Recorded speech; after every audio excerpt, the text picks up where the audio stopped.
Hello everybody, welcome back again to another video. So today we're going to talk about how to create a bootable USB drive in order to download or install Windows 10 on your computer or laptop. So what you have to do is I have downloaded the Windows 10 ISO file here. So in order to create the bootable drive, you'll just plug in the USB and make sure you format the USB drive. So you just make sure there is no important stuff or any data on the USB drive, because you want to make it as clean as possible. It's going to take a couple of seconds to format the USB. So the format is complete. So now what we have to do is, so in order to make the bootable drive, you have to download the software called Rufus. I'll share the link in the description below. So download this, it will help to create the bootable drive. I'll just put this in the same folder as my Windows here. This is a very small and quick installation of the software. So open this software. There will be very quick settings here. So this is what my USB is. Boot selection is disk or ISO image, so this is fine.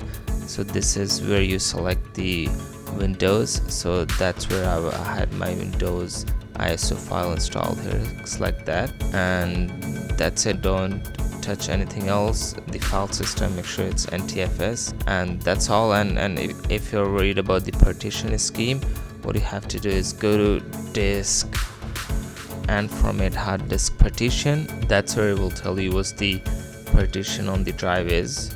So you go to properties, volume, it will tell you GPD on my existing laptop. So if you're doing the new SSD drive or a new hard drive, just leave the partition scheme as is. That's it. Start the process here. It will ask you for tell you the warning, all data on device will be deleted and destroyed. Just press OK and make sure there is no important data installed on the USB drive, because it's gonna wipe out everything onto the USB drive. So it's gonna take a couple of minutes. So it's almost 99.4% completed. It's gonna take a few more seconds to finish it. I'll just fast forward the video here.